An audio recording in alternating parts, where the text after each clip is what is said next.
Hello everyone, welcome to the Drona's class. আজকে WBCS men's 2022 physics আর chemistry কিছু প্রশ্ন বাকি ছিল, সেগুলো সলভ করা হবে। আজকের প্রথম প্রশ্ন হলো citric acid can be produced from crude sugar by aerobic fermentation using the enzyme. First option is amylase. Basically, amylase help us to digest the starch by breaking it into smaller molecules. Next হচ্ছে lipase বা LePage. লিপেজের কাজ হচ্ছে ফ্যাটকে break করার, যাতে আমাদের intestine সেটাকে easily absorb করতে পারে। Next number C, Thiobacillus. থিওবেসিলার কাজ হচ্ছে নাইট্রোজেন ফিক্সেশনে হেল্প করার। It is basically a nitrogen fixing bacteria. তাই অপশন সিও হবে না, তো আনসার হয়ে গেল option number D, Aspergillus niger. তো citric acid can be produced from crude sugar by aerobic fermentation using the enzyme Aspergillus niger. Next is, in what rate the temperature of Earth atmosphere is increasing per year due to greenhouse effect? Greenhouse effect এর জন্য কোন gas responsible? Carbon die oxide. Basically এটা solar এনার্জিকে absorb করে, তার ফলে আর্থের অ্যাটমসফিয়ারের temperature continuous increase হতে থাকে। তো এটা পার ইয়ারে 1 ডিগ্রি সেলসিয়াসের একটু বেশি ইনক্রিজ হয়। তো আমাদের এখানে according to option number A is the answer, 1 degree Celsius. Number 3, polarisation of light proves the. Polarisation possible হয় only in case of transverse nature. যদি লঙ্গিটিউডিনাল হয় তাহলে সেই ক্ষেত্রে পোলারাইজেশন পসিবল না। তাই নাম্বার 3 এর আনসার হয়ে যাচ্ছে transverse nature of light. Next, number 4, depletion of the stratosphere ozone layer occurs when molecules of ozone are destroyed by chemicals such as. কোন কেমিক্যাল রেসপন্সিবল ওজোন লেয়ার ডিপ্লেকশনের জন্য? তো answer হয়ে যাবে CFC, that means chlorofluorocarbon. Next, the term PVC in the plastic industry stands for polyvinyl chloride. Option number C, polyvinyl chloride PVC is used in plastic industry. Polyvinyl carbonate যেটা, সেটা হচ্ছে একটা strong fibre যেটা use করা হয় ক্রোম্যাটোগ্রাফিতে।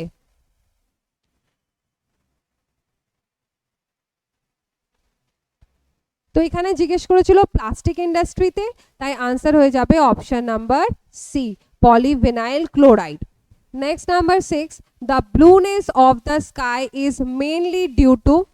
ব্লুনেস, blue colour of the sky, basically blue colour যেটা হয় সেটা সবচেয়ে বেশি স্ক্যাটার করে, কারণ এর যে ওয়েভলেন্থটা হয় সেটা সবচেয়ে কম হয়, তার ফলে এর যে স্ক্যাটারিং টেন্ডেন্সিটা ওটা সবচেয়ে বেশি হয়। তাই এখানে আনসার হয়ে যাবে option number A, the scattering of sunlight by air molecules. Number 7, carbon monoxide is a. Carbon monoxide react করে হিমোগ্লোবিনের সাথে, তার ফলে ফর্ম হয় কার্বো oxy haemoglobin.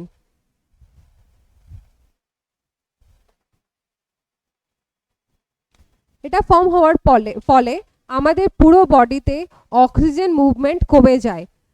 This is responsible for inadequate oxygen delivered in tissues. তার ফলে carbon die oxide is react with haemoglobin to form carboxyl haemoglobin, যেটা আমাদের শরীরের জন্য খুব ক্ষতিকর। এটার ফলে হাইপোক্সিয়া বলে একটা ডিজিজ হয়, যেটা মানে হচ্ছে lack of oxygen. Now number 8, the increasing amount of carbon dioxide in air is slowly rising the atmosphere. Carbon die অক্সাইড কি করে? সোলার এনার্জি অ্যাবজর্ব করে। বেসিক্যালি এটা সোলার এনার্জির যে ইনফ্রার পার্টটা আছে সেটাকে অ্যাবজর্ব করে, তাই অপশন ডি হয়ে যাচ্ছে right answer. It absorb the infrared part of the solar radiation. Now number 9, which one of the following is not a colloid? Basically যে কোনো মিক্সচারকে আমরা দুটো পার্টে ডিভাইড করি, একটা হয়ে যাচ্ছে হোমোজিনিয়াস আর নেক্সট হচ্ছে হেট্রোজিনিয়াস।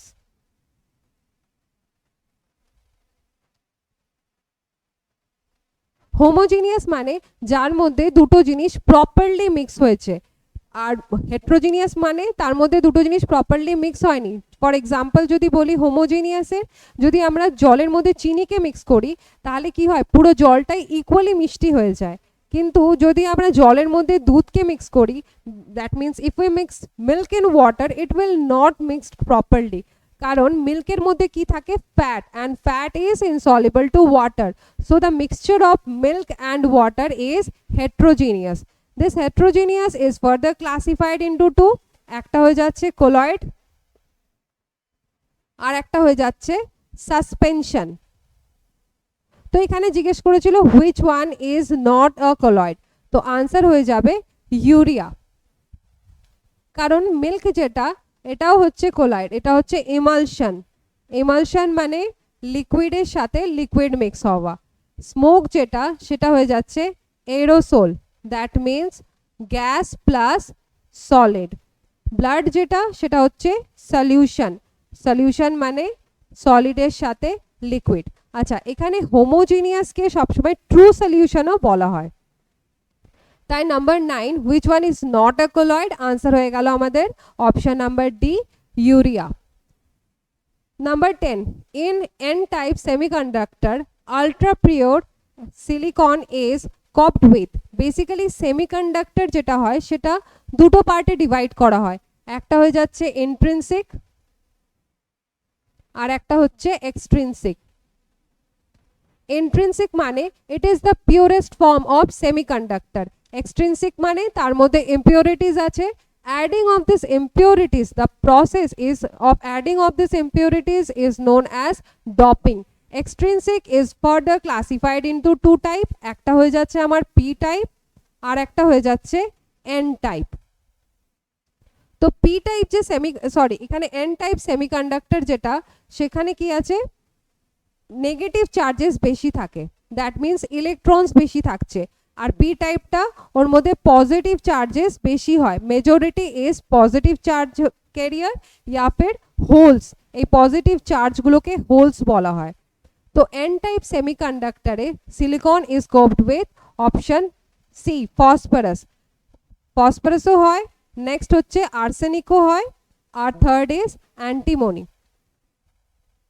এই তিনটেই পসিবল, তাই অপশন সি হয়ে যাচ্ছে এখানে right answer. Number 11 ultramarine blue pigment is a complex aluminosilicate containing, aluminium মধ্যে থাকে অ্যালুমিনিয়াম আর সালফার। তো এই সালফারের মধ্যে তিনটে আনপেয়ার্ড ইলেকট্রনস থাকে, সেই ইলেকট্রনসের জন্য ব্লু পিগমেন্টটা ফর্ম হয়, তাই option A is the right answer. Number 12 জিজ্ঞেস করেছিল point out incorrect statement. Detergent work well even with hard water, এই অপশন এই হয়ে যাবে right answer, because detergent can not work with hard water. Detergent hard ওয়াটারের সাথে chain form করতেই পারে না, তার ফলে ইট বিকামস ইনসলিবল প্রেসিপিটেট, তার জন্য option A is the incorrect statement. Number 13 জিজ্ঞেস করেছে material used as fuel rod in nuclear reactor. আচ্ছা, nuclear reactor is an example of nuclear fission. Nuclear fission যেটা হয় সেটা দুই ধরনের হয়, একটা হয়ে যাচ্ছে কন্ট্রোলড আর একটা হচ্ছে আনকন্ট্রোলড। কন্ট্রোলড চেন রিঅ্যাকশন আর uncontrolled chain reaction. Uncontrolled chain রিঅ্যাকশনের এক্সাম্পল হয়ে যাচ্ছে অ্যাটম বম্ব, আর এই কন্ট্রোলড চেন রিঅ্যাকশনের এক্সাম্পল হয়ে গেল নিউক্লিয়ার রিঅ্যাক্টর। নিউক্লিয়ার রিঅ্যাক্টরে চেন রিঅ্যাকশনকে কন্ট্রোল করা হয় তিনটে ইম্পর্টেন্ট পার্ট দিয়ে, একটা হচ্ছে মডারেটর, কন্ট্রোল রড আর একটা হচ্ছে কুলেন্ট। মডারেটরে ইউজ করা হয় গ্রাফাইটকে। গ্রাফাইটের কাজ হচ্ছে যে নিউট্রনের স্পিড আছে তাকে রিডিউস করা। নেক্সট কন্ট্রোল রড, এটা অ্যাবজর্ব করে নেয় এক্সেস নাম্বার অফ নিউট্রনসকে। কন্ট্রোল রডে ইউজ করা হয় বোরন বা ক্যাডমিয়াম।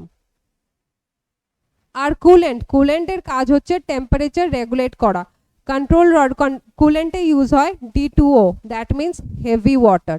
তো এখানে জিজ্ঞেস করেছিল fuel rod, as a fuel use হয় ইউরেনিয়াম, তো আনসার হয়ে যাবে অপশন বি UO2। নাম্বার 14, a light emitting diode produces light when। Light emitting diode মানে এলইডি তৈরি হয় GaAsP বা GaP, that means gallium arsenide phosphide বা গ্যালিয়াম ফসফাইড দিয়ে তৈরি হয়। এখানে ইউজ করা হয় PN জাংশনকে। এই PN জাংশন যদি পজিটিভ টার্মিনাল অফ ব্যাটারির সাথে কানেক্ট হয় তাহলে ফরওয়ার্ড বায়াসিং হয়, আর যদি নেগেটিভ টার্মিনালের সাথে কানেক্ট হয় তাহলে রিভার্স বায়াসিং হয়। লাইট এমিটিং ডায়োডের কেসে এটা পজিটিভ টার্মিনালের সাথে কানেক্ট হয়, তাই এটার আনসার হয়ে যাচ্ছে আমার ফরওয়ার্ড বায়াসিং বা ফরওয়ার্ড বায়াসড। নেক্সট জিজ্ঞেস করেছে huge solid waste liberate from iron and still industry is. Huge solid waste, basically the residue of dry granulated slug, that means option number D. Red mud is a residue of bauxite. আর fly ash এটা হয়ে যাচ্ছে red mud হয়ে যাচ্ছে bauxite, fly ash হয়ে যাচ্ছে pulverized coal, আর bottom ash হয়ে যাচ্ছে combustion of furnace। তাই এখানে হিউজ সলিড ওয়েস্টের আনসার হয়ে যাচ্ছে গ্র্যানিউলড স্ল্যাগ বা dry granule slag. Next number 16, major aerosol pollutant in jet plane emission is. Answer হয়ে যাবে ফ্লোরোকার্বন या फिर CFC, that means chlorofluorocarbon. Option D হয়ে যাচ্ছে এটা right answer. Basically fluorocarbon is responsible for the depletion of ozone layer. Number 17, the process of rapid cooling of parts in metallurgical operation is known as quenching, that means option number B. A, annealing মানে হচ্ছে to heat, it gives the heat treatment to the particular metal to change its chemical properties or to check its ductility check করার জন্য যে প্রসেসটা হয় সেটা হয়ে যাচ্ছে অ্যানিলিং। তারপর হচ্ছে টেম্পারিং মানে হচ্ছে এখানে হিট ট্রিটমেন্ট দেওয়া হয় এটা to achieve the greater toughness, তো টেম্পারিংও হবে না অ্যান্ড টাফারিংও হবে না, তো option number B is the right answer. Most hazardous metal হয়ে যাচ্ছে লিডই হচ্ছে মোস্ট হ্যাজার্ডাস মেটাল। বেসিক্যালি এটা কি কজ করে, অ্যানিমিয়া, হাইপারটেনশন, তারপর হচ্ছে ইমিউনোটক্সিসিটি, এই সমস্ত ডিজিজই রেসপন্সিবল হচ্ছে লেডের জন্য। এটা হাইলি টক্সিক মেটাল আর এটার জন্য অনেক হার্টের সমস্যাও দেখা যায়। নেক্সট এখানে মার্কারি আছে, মার্কারির থেকে যে ডিজিজটা হয় সেটার নাম হচ্ছে মিনামেটা। তাই এখানে most hazardous metal pollutant of automobile exhaust is lead. Next number 19, electrical resistivity of the conductor increases with temperature. Resistivity মানে molecules এর motion increase করে যখন temperature increase করে, তার ফলে resistivity ও increase করে যায়। তাই এখানে option A is the right answer. Electrical resistivity of a conductor increase with increase in temperature. Number 20, photochemical smog. It is a secondary pollutant, is a resultant of the reaction among. Basically এটা একটা secondary pollutant, এটা form হয় যখন স্মোকের সাথে ফগের mix হয়। আর এর মধ্যে যে ইম্পর্টেন্ট কম্পোনেন্টস আছে তার মধ্যে আছে NO2, O3 আর peroxyacetyl nitrate, that means PAN। এখানে যে NO2 আছে basically it decrease the visibility due to which আমরা একটা ইয়েলোইশ কালার দেখতে পাই। তো এখানে photochemical smog is a resultant of the reaction among NO2, O3, PAN in the presence of sunlight. Option number A. Which of the following is double salt? এখানে double salt হচ্ছে অপশন C K2SO4 Al2SO4 whole 3 24 molecules of water. Basically এটা হয়ে যাচ্ছে ফিটকিরির formula. এটার আরেকটা নাম হয়ে যাচ্ছে পটাস অ্যালাম বা potassium aluminium sulphate. Option C 21 এর আনসার। Next number 22 DDT। DDT মানে ডাইক্লোরো ডাইফেনাইল ট্রাইক্লোরো ইথেন। এটা একটা ক্রিস্টালাইন যেটা কালারলেস আর এটার কোনো ওডারও নেই। তো ডিডিটির যদি আমি স্ট্রাকচার ড্র করি তো বেসিক্যালি এটা এই ফর্মে হয়।